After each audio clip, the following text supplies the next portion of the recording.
Cockroach जनता party यानी CJP के जो प्रदर्शन चल रहा है, प्रोटेस्ट चल रहा है जंतर मंतर पर, अभी भी जब हम ये बात कर रहे हैं तो वहाँ बड़ी संख्या में लोग जुटे हैं। कई सिने स्टार, कई नेता के अलावा भी अलग अलग क्षेत्र से जुड़े लोग वहाँ लगातार पहुँच रहे हैं। वहीं सोनम वांगचुक, जिनको कल दिल्ली पुलिस ले गई थी सफदरजंग अस्पताल, वहाँ एडमिट हैं। हमारे साथ नवीन जी हैं इस मुद्दे पर बात करने के लिए। तो अभी क्या खबर है सोनम वांगचुक को लेकर नवीन जी? सोनम वांगचुक से मिलने उनकी पत्नी गई थी सफदरजंग अस्पताल, और जहां से उन्होंने एक संदेश भेजा था कि जो कल है प्रोटेस्ट जो है मार्च निकाली जाए संसद भवन तक जो है जंतर मंतर से। तो एक बात जो वहाँ से लेके आई, उनकी पत्नी को वहाँ कैमरा ले जाने की अनुमति नहीं दी थी, और पत्नी ने बड़े मतलब तीखे स्वर में इसका विरोध किया कि भाई मुझे एक तो उनकी मेडिकल रिपोर्ट्स मिलनी चाहिए, और इसको लेकर उन्होंने याचिका भी दायर की थी दिल्ली हाई कोर्ट में। और जहां दिल्ली हाई कोर्ट ने कहा कि ये मनमाना नहीं व्यवहार था सरकार का, जो कि उनको लगा कि उनकी जान बचाने के लिए और उनके स्वास्थ्य की बेहतरी के लिए ज़रूरी कदम हो गया था, और इसलिए उनको वहां से जंतर मंतर से उठा के और अस्पताल में एडमिट कराना पड़ा। तो मुश्किलें जो थी उनके स्वास्थ्य को लेकर बढ़ रही थी, और सरकार किसी भी तरीके से नहीं चाहती थी कि उनकी जान को कोई नुकसान हो। आप सही कह रहे हैं, जैसे कि जिस तरह से लोग पहुंच रहे हैं यहाँ पे, जो सरकार के विरोधी हैं, अगर आप कोई आपकी जेन्युइन डिमांड है तो आपको ऐसे लोगों से थोड़ा बचना चाहिए था कि क्या पता सरकार उस पर विचार भी करती, क्योंकि सरकार को भी, जो भी मोदी सरकार है, समझ में आ गया है ना कि ये एक तरह से ये जो उनके विरोधी दल हैं उनको बैक कर रहे हैं। लेकिन मनीष सिसोदिया ने वहां जाके सीधा सा बयान दिया है ना कि हमको धर्मेंद्र प्रधान के इस्तीफे के लिए पूरे विपक्ष को एकजुट होना होगा और वो मांग रखनी होगी। तो कुल मिला के आप जो है वही कर रहे हैं ना कि भाई उस मंच का आप राजनीतिक तौर पे इस्तेमाल करने दे रहे हैं, और वो हो रहा है। अब या तो आपको ऐसा लगता है कि सोनम वांगचुक चले गए हैं तो यही ताकत है हमारी कि भाई सीजेपी की कोई वैल्यू उस तरीके से नहीं है। अभी सीजेपी का गठन हुए वक्त ही कितना हुआ, अब गठन क्या हो तो सोशल मीडिया पे हुआ, सोशल मीडिया पे बज़ हुआ, उस तरीके से त्वरित प्रतिक्रियाएं देने लगे।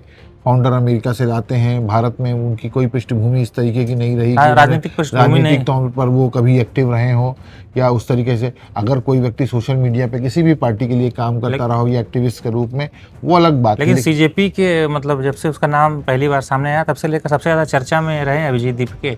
नहीं देखिए, चर्चा में रहना बहुत सी बात है, लेकिन आपके पास कोई भी आप पपेट बन जाए अगर आप विरोधी दलों के, और आपकी अपनी कोई उस तरीके की स्ट्रेटजी ना हो, तो इसके लिए आप कोई एश्योरेंस कैसे दे सकते हैं? कहना है कि जैसे कि आपको एक अलग राह रखनी चाहिए थी, उसमें विपक्ष से एक दूरी बनाए रखनी चाहिए थी जो सरकार विरोधी हैं, और सरकार से बातचीत करनी चाहिए थी। तो सर एक विंडो खुली रहती है। अब तो सरकार को समझ रही है कि भाई तो विरोधी हैं, आप विरोधी के साथ खड़े हैं तो वह विरोधी हैं, तो विरोधी दलों के साथ आप मन साझा कर रहे हैं, वहाँ से विरोधी नेता बयान दे रहे हैं, तो फिर तो मतलब मामला है कि सरकार आपकी बात मानेगी या नहीं मानेगी, कम ही चांस है। मुश्किल ही है। देखिए जनरली क्या होता है ना कि पहले भी देखिए जब अन्ना आंदोलन हो रहा था तो मीडिएट करने को कुछ लोग जैसे थे स्वामी अग्निवेश थे, वो मीडिएट करने जाते थे, या जिस तरीके की बैठक में लोग जाते थे सरकार से बात हो रही थी, यहाँ इस तरीके का कोई अन्ना आंदोलन में क्या उस समय बीजेपी विरोधी पार्टी थी या जो भी विरोधी दल थे, क्या वो जाते थे, मन साझा करते थे अन्ना हजारे या जो भी बीजेपी के नेता नहीं दिखे ना? देखिए आप उस समय जितने बड़े एक्टिविस्ट जैसे जो लोग हैं या जो लोग जो गैर सरकारी, और उसको हमने नाम भी तो वैसे ही दिया था ना कि जो सोशल ग्रुप थे जिनको हम एक टर्मिनोलॉजी यूज हुई थी, उसका नाम एग्जैक्टली जो भी हो, लेकिन अभी हम वो एग्जैक्टली एक टर्म यूज होता था जिसमें जो सामाजिक लोग जो थे, जो प्रेशर ग्रुप के रूप में अभी आप क्या देख सकते हैं? कल यानी कि हो हल्ला कुछ हो सकता है, जैसे कि देखिए पहला मानसून सेशन का कल पहला दिन है और शुरू होने वाला है। तमाम सांसद जो भी अब तो आने वाले हैं या तो जुट गए होंगे या तो जो भी नहीं है वो रात बिरात तक आ जाएंगे। नहीं बिल्कुल देखिए आ सकते हैं लोग, और देखिए मामला देखिए कि मुद्दा बहुत सही है, मुद्दे में परेशानी नहीं है। जिस मुद्दे को लेके बात हो रही है कि भाई हमको सिस्टम सही करना चाहिए, बात इस चीज़ की है कि भाई एग्ज़ाम का सिस्टम जो है हर बार लीक होते हैं, हर बार इस तरीके की स्थितियां बनती हैं, तो बार बार ये स्थितियां बनती तो जिम्मेदार कौन? अगर सरकार ने मुस्तैदी दिखाई तो फिर चीज़ें बेहतर हुई जी, तो हर बार ऐसा इसी मुस्तैदी क्यों नहीं, क्यों उसको मतलब गंभीरता से नहीं लिया जाता? एक बार पेपर लीक हो गया, फिर आपने मुस्तैदी दिखाई, फिर ठीक हुआ, तो आपको पहले ही वो मुस्तैदी दिखाना चाहिए ना कि भाई ये गंभीर मसला है, इसको गंभीर मसला ही रखा जाए ना, उसको इस तरीके से सामान्य स्थितियों में ना लेने की आपने। मांग का तो कोई नहीं कह, मांग तो भाई सभी कह रहे हैं, अधिकांश लोग कह रहे हैं, अधिकांश लोगों का ये मानना है कि मांग तो जायज़ है। भाई एक शिक्षा मंत्री जो है उनकी जिम्मेदारी है पेपर लीक ना हो, छात्रों के भविष्य से खिलवाड़ ना हो, उनके भविष्य को जो ध्यान में रखकर चीज़ें मतलब कदम उठाए जाने चाहिए। लेकिन अब उसमें ये किसी विपक्ष के ट्रैप में फंस गए हैं ये लोग। यही मुश्किल है। देखिए, विपक्ष के ट्रैप में फंसने वाली ही बात है। और दूसरा कि बातचीत होना चाहिए ना, संवाद नहीं होगा तो कहते हैं, कहावत है कि भाई कि बातचीत से ही हर बात का परेशानी का हल निकलता है। तो बात करने से ही बात बनती है। तो यहाँ बात तो हो नहीं रही है। यहाँ तो सिर्फ है कि धर्मेंद्र प्रधान का इस्तीफा हो। दूसरी बात है कि कई लोग कहने लगे कि भाई अब नरेंद्र मोदी के इस्तीफे तक की बात करने लगे कि प्रधानमंत्री इस्तीफा दे, प्रधानमंत्री के खिलाफ नारे लगाए जा रहे हैं। तो बात यहाँ है कि समाधान अगर हो और सिस्टम को सुधारने का कोई एश्योरेंस मिले, कोई टाइम ड्यूरेशन मिले कि भाई अगली बार ये चीज़ें नहीं होगी, सरकार को एश्योर करे, वो स्थिति नहीं है। आपके पास ऐसे लोग नहीं है क्रेडेंशियल जिनका हो कि भाई जाके वो सरकार से या सरकार के नुमाइंदों से किसी से बात करें और उनसे बात करने की पहल करें। आप चाहते हैं कि भाई जो हम मांग रहे हैं वो एक पक्षीय तरीके से कि भी अड़े हुए हैं, और उसमें वही लोग जो हैं वहाँ पहुँच रहे हैं जो सरकार के धुर विरोधी रहे हैं। चाहे आप शमाना आज़मी का नाम लीजिए, चाहे आप अरविंद केजरीवाल कहे थे, उसके बाद अब मनीष सिसोदिया ना, जिन्होंने एजुकेशन के योद्धा कह दिया है कि भाई ये जो आए हैं कि जो लोग हैं उनको उन्होंने नई टर्म दे दी है। और उन्होंने खुद को भी एक बहुत बड़ा क्रांतिकारी मंत्री बताया था कि भाई मैंने राज्य में जब मैं आम आदमी पार्टी, दिल्ली की शिक्षा व्यवस्था सुधरी, और वो उसका एक मापदंड बनने की उन्होंने कोशिश की। बाद में चीज़ें जो हुई वो तो सबने देखा कि किस तरीके से अव्यवस्थाएं फैली, और वो चुनाव खुद भी हार गए। तो अगर उस भरोसे पे आप चलते कि चीज़ें सुधर रही हैं, तो दिल्ली में शिक्षा व्यवस्था का ये बदहाली 10-12 सालों में अभी भी नहीं होती ना, क्योंकि अभी भी हालात नहीं सुधरे हैं।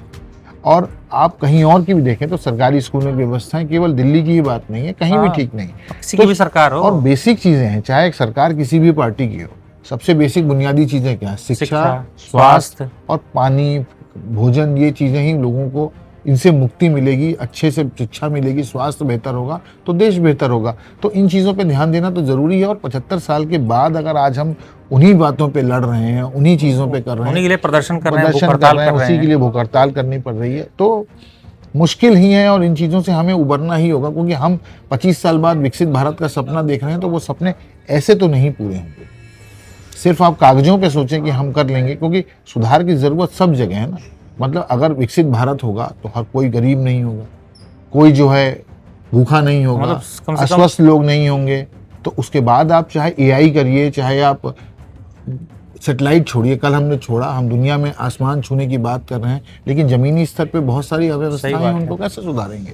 तो वो चीज़ें तो हैं। और सीजेपी को, प्रोटेस्ट को समर्थन मिलने की वजह है सिर्फ यही है कि मुद्दा बिल्कुल सही है, रास्ते बदल गए, डिटोरिएट हो गया है, रास्ते से भटक गई हैं चीजें। राजनीतिक पार्टियां कई जो हैं वो फायदा उठाने की कोशिश भी कर रहे हैं, क्योंकि वो तो सोच रहे हैं कि हम भाई जाएं, और जो भी लोग जुटे हैं, युवा जुटे हैं। देखिए, पहले अपने कुंबे बचाने में जुटे थे कि भाई एक तरफ टीएमसी टूट रही है, वो अपने में जगे हुए हैं, उधर दूसरी तरफ देखे तो शिवसेना अपने में लगी। अब उनको लगता है हमारी आवाज़ सुनने के, तो एक मंच मिला जो थोड़ा सा, इनकी क्रेडिबिलिटी थोड़ी सी दिख रही थी सोनम वांगचुक के नाम पे।